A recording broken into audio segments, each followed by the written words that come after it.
Bonjour les amis, bonjour, j'espère que vous allez bien. Moi, je me porte bien par la grâce de Dieu. C'est un plaisir pour moi, comme d'habitude en tout cas, de vous filmer de nouvelles vidéos, de venir, de vous parler de ce que le Seigneur me met à cœur en fait de vous partager. Avant de commencer la vidéo, je vais vous raconter une petite anecdote. Donc il y a de cela peut-être 2-3 semaines, je regardais une émission parce que moi j'aime bien ça, j'aime bien regarder des émissions. J'aime tout ce qui est émission, vidéo. En fait, même dans le divertissement, j'aime à me connecter à des trucs qui me permettent d'apprendre de nouvelles choses, tu vois. Apprendre des choses, pas forcément des choses que j'ai même pas vécues, mais c'est la vie, c'est le quotidien, c'est des choses que des gens vivent. Ça veut dire que ça existe en fait. Et ça veut dire que ça affecte les gens, tu vois. Et tant positivement que négativement. Moi j'aime tout ce qui a trait à la psychologie, surtout de la femme. Voilà, la psychologie de la femme, la charge mentale, les émotions, parce que je suis une femme, hein, déjà pour commencer, et parce que j'ai vécu des choses, j'espère que je pourrai en parler ici sur la chaîne un jour. J'ai vécu des choses qui, en fait, j'ai vécu des choses sur lesquelles je savais pas, je pouvais pas mettre des mots, parce que je ne savais pas ce que c'était, j'avais pas, comment dire, d'expérience, j'avais pas d'enseignement à ce niveau-là. Et voilà quoi, c'est des choses que j'ai vécues, j'ai expérimenté, et avec le temps, j'ai pu comprendre en fait que voilà ce que j'ai vécu, voilà ce qui s'est passé, voilà en fait c'est ça, des trucs que je ne comprenais pas, je savais pas, tu vois. Et ce qui a fait que aujourd'hui j'ai vraiment pu mettre des mots, comme je disais, des mots M-O-T-S aux mots M-A-U-X que je vivais et que j'ignorais. Et c'est par rapport à ça, justement, que j'ai pu prier, demander à Dieu de me guérir, de me libérer, de me restaurer. Et je m'intéresse beaucoup à ce qui est psychologie. J'aime entendre les gens, en fait. J'aime entendre les gens, j'aime comprendre, en fait, ce que les gens vivent. Et je suis dans un processus de guérison, vraiment par la grâce de Dieu, parce que j'avais beaucoup de blessures, énormément de blessures. Et le Seigneur fait un travail merveilleux, en fait. Du coup, comme je disais, je regardais une émission, Les Femmes d'ici. Voilà, Les Femmes d'ici, je crois que beaucoup connaissent, c'est une émission ivoirienne et tout. J'aime bien cette émission-là, franchement, j'aime trop. Et donc, le thème de ce jour-là, c'était en rapport avec un jeune homme qui avait un peu grandi sans sa mère et tout. Et pour ceux qui me connaissent, qui me suivent depuis longtemps, vous savez que j'ai un fils. Voilà, j'ai un enfant qui a 7 ans. je suis une grande maman, en fait. Mon fils, il a 7 ans. Il en aura 8 en octobre. Et depuis qu'il a environ 2 ans, je suis en Chine. Je suis en Chine pour les études. Et je regardais l'émission. Je ne m'étais pas rendu compte en fait que le fait d'avoir regardé ça, déjà, je me retenais de pleurer parce que je ne regardais pas ça seul. Je n'ai pas regardé ça seul ce jour. Je me retenais un peu de pleurer. Et donc, en regardant l'émission et tout, je ne m'étais pas rendu compte qu'il y avait quelque chose qui était entré en fait, qui était entré en moi.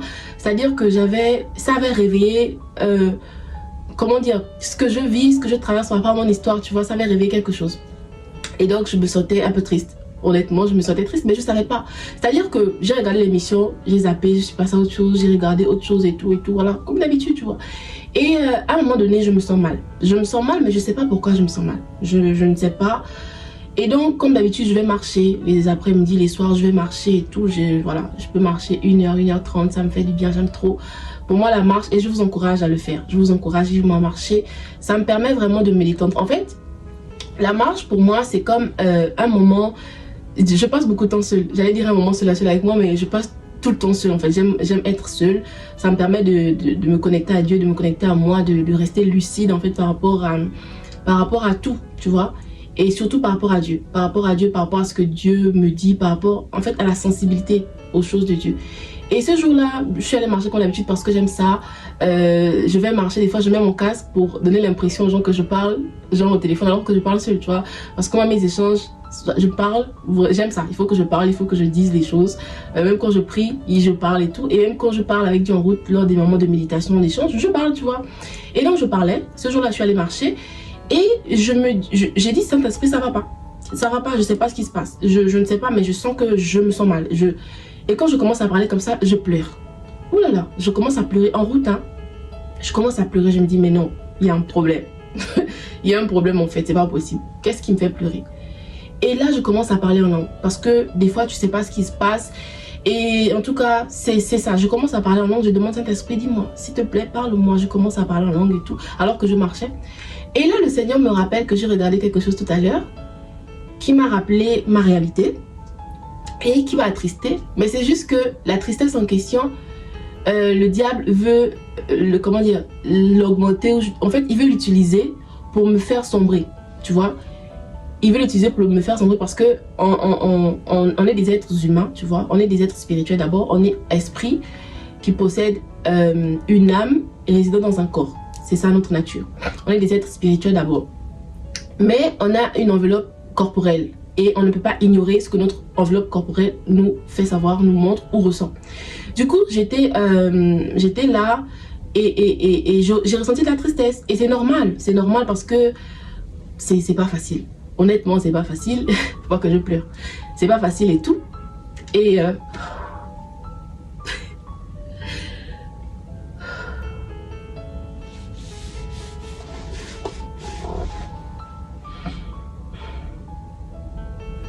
Saint-Esprit de moi.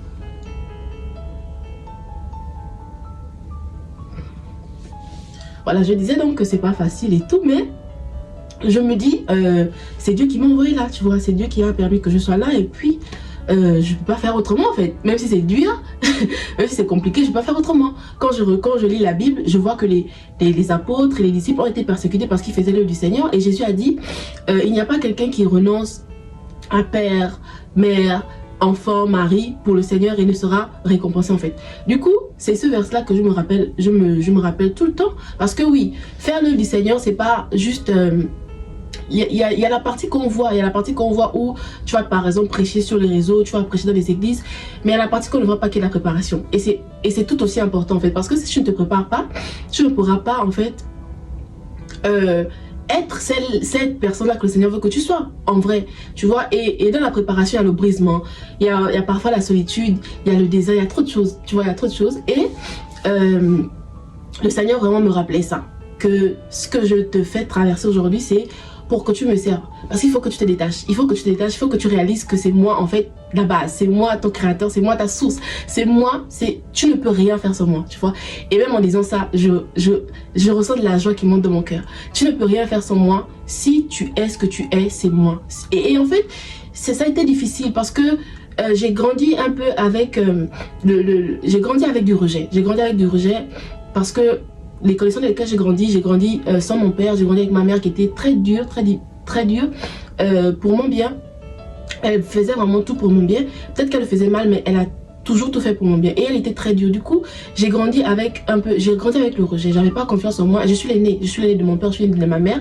Ma mère m'éduquait vraiment à donner le meilleur de moi à l'école, pour les autres, à faire des choses. Franchement, aujourd'hui, je bénis Dieu pour ma mère. C'est vrai que c'était dur avant, c'était vraiment difficile. Et à un moment donné, j'avais l'impression qu'elle m'aimait pas. J'avais l'impression que j'étais l'enfant de genre sa rivale et tout, parce que c'était tellement difficile. C'était tellement difficile. Mais aujourd'hui, le Seigneur m'a fait comprendre que, en fait, il y a un psaume, je sais pas lequel, j'ai oublié, que je lis. Mais vraiment, le Seigneur me connaît, il m'a choisi, tu vois. Je suis la couleur de son œil. Le Seigneur, alors que j'étais encore une masse informe dans le ventre de ma mère, le Seigneur me regardait. En fait, je me suis dit, Jean, dans le ventre de ma mère, avant que mes parents ne se connaissent, le Seigneur m'avait déjà choisi. Dans le ventre de ma mère, il me regardait. J'ai grandi dans une vie qu'on peut dire normale. Je ne connaissais pas Dieu. J'étais là, une vie lambda, quoi. J'ai vécu dans le péché très tôt. J'ai commencé à vivre dans le péché à cause justement du rejet que j'avais. Et je me dis, mais le Seigneur me regardait. Il m'avait choisi, en fait. Et j'ai dit, waouh. Waouh, waouh, waouh, waouh. Et toutes ces choses-là, toute la parole, comme on dit, vous connaîtrez la parole, vous connaîtrez la vérité vous affranchira. C'est le fait de me connecter à la parole, de déclarer la parole. Tous les jours, quand je prie, je déclare la parole. Tous les jours, je dois déclarer ce que Dieu dit à mon sujet. Et c'est ça qui me permet de guérir et de me restaurer. Le Seigneur vraiment me permet de... C'est juste incroyable, je vous assure. Et je reviens à mon histoire de base. Parce que quand je commence à parler là, je vais m'égarer. Voilà, je vais vraiment m'égarer. Il faut que je reste concentrée. Du coup, je prie, je demande au Saint-Esprit ce qui ne va pas. Il me révèle que c'est au travers de cette émission-là que vraiment ce qui s'est passé, la tristesse et tout. Et je commence à prier, je commence à déclarer la parole.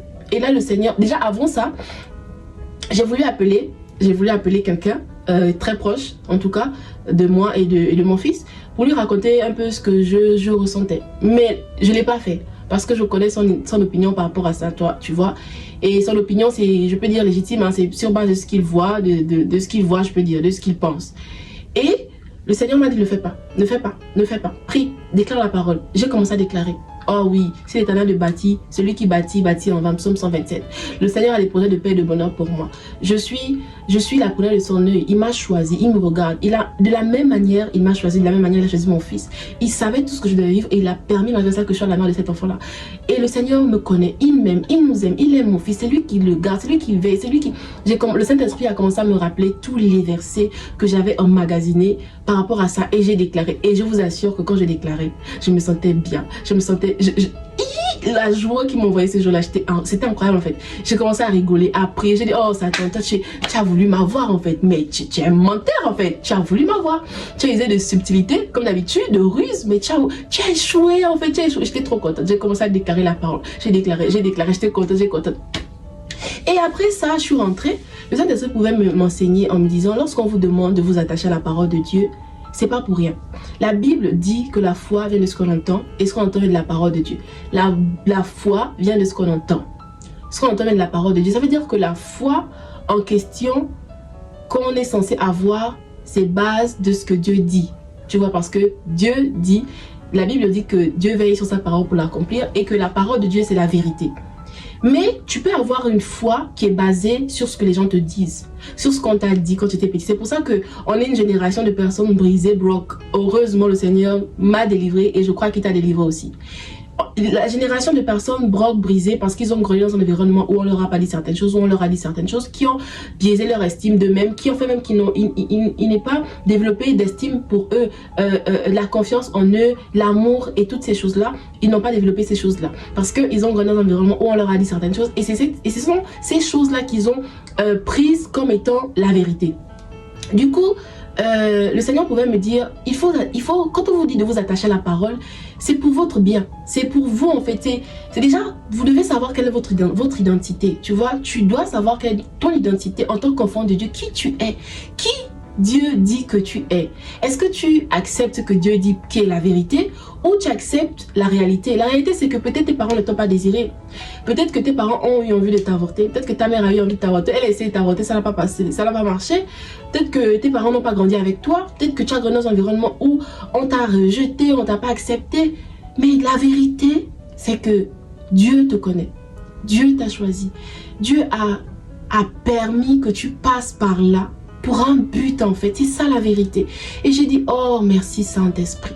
Merci Saint-Esprit parce que on est tellement, en fait, je peux dire, on est comme distrait, perturbé par trop, il y a trop de voix. Il y a trop de voix, les voix du monde, les voix du syndicat des hommes, syndicat des femmes, les voix des gens qui nous entourent, les voix de nos parents, les voix des gens qui nous aiment aussi parfois et qui pensent bien faire en nous disant certaines choses, en nous donnant certains conseils, mais qui ne cadrent pas avec la vérité. La vérité, c'est ce que Dieu dit. La vérité, c'est ce que mon Créateur, celui qui m'a envoyé sur la terre, celui qui a permis que je sois là, dit. C'est ça qui est la vérité. C'est ce à quoi je m'accroche. C'est ça qui me définit. Ma valeur ne vient pas de ce que les hommes ont pu me dire, de ce que mes parents ont pu me dire. Même si mes parents ont pu me dire de bonnes paroles, gloire à Dieu. Mais ma valeur ne vient pas de ça. Ma valeur vient de ce que Dieu dit de moi. Ma valeur vient de ce que j'entends Dieu dire. Ce que Dieu dit à mon sujet, c'est ça qui constitue ma valeur, la base sur laquelle je m'appuie au quotidien, la base sur laquelle je marche, le fondement de ma foi. C'est Dieu a dit. La réalité peut-être c'est que c'est dur. La réalité peut-être c'est que c'est compliqué, je ne comprends pas. C'est pas grave. C'est ça la réalité, je ne refuse pas. La réalité c'est que ce que je vis me fait mal. Je vais pleurer, je vais venir pleurer, je vais pleurer dans la présence de Dieu. C'est ce que notre pasteur dit, pleure dans la présence de Dieu. Dieu ne répond pas aux pleurs, il ne répond pas aux lamentations. C'est vrai que tu pleures parce que tu as besoin de te libérer, ça te fait du bien parce que tu as cette partie-là qui est physique. Et donc tu as besoin de te libérer, ton âme, il faut que tu libères ton âme. Mais tu dois déclarer la parole de Dieu. Qu'est-ce que Dieu dit à ton sujet? Et moi, j'ai fait un travail en fonction de ce que je veux. Des fois, je ne connais pas forcément tout, mais je vais sur Google. C'est là, Google est là pour ça. Verset biblique sur l'autorité, sur l'identité en Christ. Verset biblique sur l'amour de Dieu. Verset biblique sur mon identité. On va me sortir des versets. Dieu m'a choisi. Je suis béni. Dieu m'aime. En fait, je me dis, mais ça, c'est ça en fait. C'est ce qu'il faut. C'est ce qu'il nous faut dans cette génération. C'est ce qu'il nous faut par rapport à ce que nous vivons. Nous qui avons choisi de marcher avec Christ. On a des persécutions. On est persécutés. On est persécutés. Hier encore, j'ai appris une nouvelle qui n'est pas très bonne. Et j'étais là en mode, mais quand je vois ce que l'apôtre Paul a subi, ce que je vis là, c'est rien. Non, c'est rien. Ça me fait mal peut-être, oui. J'ai mal, je pleure, oui, mais c'est rien. Il a été combattu. Ils ont été combattus pour la gloire de Dieu. Et donc, nous qui avons, que le Seigneur a choisi pour le suivre et qui avons accepté, qui avons répondu à cet appel-là, on aura des persécutions. Ça, c'est clair. La Bible dit le malheur frappe souvent le juste, mais l'Éternel en délivre toujours. Les problèmes, les persécutions, les ceci, les cela. Des fois même à l'église, les faux frères, les fausses sœurs qui viennent te déstabiliser en fait. Qui viennent te déstabiliser. Toi tu lis avec le rejet, tu lis avec certaines choses parce que tu n'as pas encore vraiment la révélation de ton identité. Parce que la révélation de la vérité te donne d'agir d'une certaine manière. Quand tu sais qui tu es, tu sais ce à quoi tu es appelé, tu sais ce que tu vaux et en fait, il y a des choses qui ne peuvent pas te déstabiliser, même pas émotionnellement. Ça va venir peut-être te piquer, mais tu te dis, mais en fait, lui, il est qui pour me dire ça en fait? Lui, il est qui? Il connaît quoi en fait? Genre, il est qui pour me dire ce qu'il est en train de me dire? Et en fait, des fois, tu vas te rendre compte que mais en fait, les gens agissent souvent sur base de leurs blessures. Les gens agissent souvent sur base de ce qu'ils ont vécu et ils veulent en faire une vérité générale. C'est pas possible. Ma vérité à moi, c'est ce que Dieu dit. Ma vérité à moi, c'est la parole de Dieu. Et il faut que je m'accroche à la parole de Dieu. Tous les jours, je dois lire. Je lis la Bible. Je médite. Saint-Esprit, donne-moi la révélation de ce verset. Donne-moi la révélation. Pourquoi? En fait, comment l'adapter par rapport à ma situation, par rapport à ma vie? Je veux, en fait. Et ça te donne d'agir d'une certaine manière. En fait, avec confiance. Ça ne veut pas dire que tu n'auras pas de problème. Les problèmes, on en aura toujours. L'évangéliste Christ Nicomas a dit souvent que si tu ne veux plus avoir les problèmes, il faut partir de ce monde. Mais tant que tu es dans ce monde-là, les problèmes, tu en auras toujours. C'est ça la vie. C'est ça la vie, en fait. Et parfois, ça vient pour éprouver notre foi, pour qu'on pèse notre relation, notre niveau d'intimité, de dépendance à notre foi envers le Seigneur. Est-ce que je crois véritablement que Dieu peut agir dans ma vie? Est-ce que je crois véritablement que le Seigneur a des projets de paix et de bonheur pour moi? La réalité, c'est que c'est dur. Je ne vois rien, je ne m'en sors pas, je ne sais même pas par où commencer, je ne sais même pas... Je ne sais pas par où commencer, je ne sais pas comment faire, je ne sais pas comment je vais m'en sortir. C'est ça la réalité. La réalité, en fait, même pas la réalité. La réalité, c'est le problème que tu vois la situation. Mais la vérité, tu sais que Dieu fera. Je ne sais pas comment, je ne sais pas quand, je ne sais pas qui va utiliser, je ne sais pas de quelle manière ça va se faire. Mais je sais que parce que je crois en Dieu, parce que je suis sa fille, parce qu'il a des projets pour moi, parce qu'il m'a béni. En fait, il m'appelle à des choses tellement incroyables que ça se fera, tu vois. Et depuis quelques temps, j'ai à cœur de partager ce message sur la foi. Le Saint-Esprit me met vraiment à cœur de partager ça. Mais j'ai un peu procrastiné. Vraiment, je demande pardon à Dieu. J'ai un peu procrastiné et tout. J'étais un peu focus à faire autre chose. Et là, je me suis dit, il faut que je fasse cette vidéo. Il faut que je te partage ça. Et parce que je sais que c'est censé aider quelqu'un. Tu es ce que Dieu dit que tu es. Peu importe comment tu as vécu. Peu importe le rejet dont tu as fait preuve, peu importe les critiques. On a critiqué ton corps, on a critiqué tout. Moi, quand j'étais petite, on se moquait de mon nez. J'ai un gros nez, j'ai un gros front, je suis longue parce que je suis grande de taille, je fais 1m76. Oui, tu es grande de taille, tu as des longues jambes. Avec les autres de mon âge, ils étaient plus courts. Ils étaient plus courts que moi en fait, tu vois, genre au CM2, moi j'étais géante quoi, on m'appelait la girafe. Et j'ai grandi avec ça. À un moment donné, j'étais complexée. Regarde les longues cuisses, regarde les longues jambes et tout. J'étais complexée. Mais en grandissant, je me suis dit, mais je suis magnifique en fait. Non, mais je suis belle. Je suis là. Non, je te loue de ce que je te loue de ce que je suis une créature merveilleuse. Dieu m'a faite à son image et à sa ressemblance. Qui es-tu? Qui es? C'est pas de ma faute si tu ne t'aimes pas. C'est pas de ma faute si tu n'as pas encore eu la révélation de l'amour que Dieu a pour toi, de qui tu es en fait. Dieu t'a choisi. Et puis tu vas te prendre, on s'en fait rien. Mais non en fait, tu vois. Et donc toutes ces choses m'aident vraiment à grandir.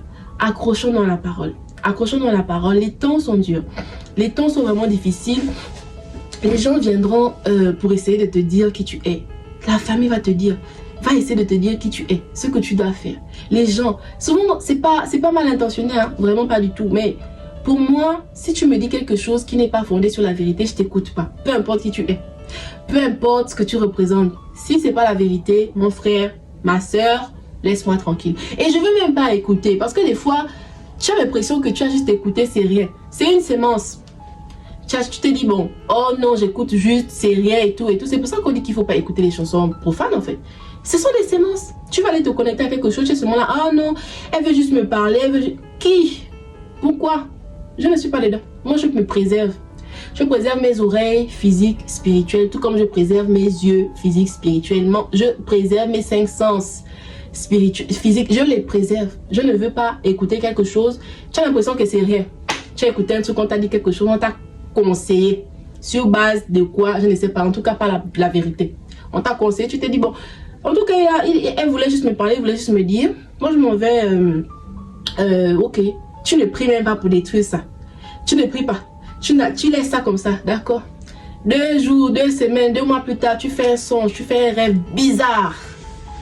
Mais qu'est-ce qui se passe, Seigneur? Il y a longtemps, j'ai abandonné cette vie-là.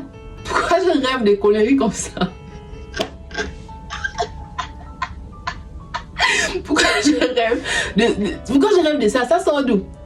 Tu as laissé tes oreilles, ma belle, mon beau. Tu as laissé tes oreilles se connecter à n'importe quoi. Donc, il faut pas. Il faut vraiment qu'on veille sur nous.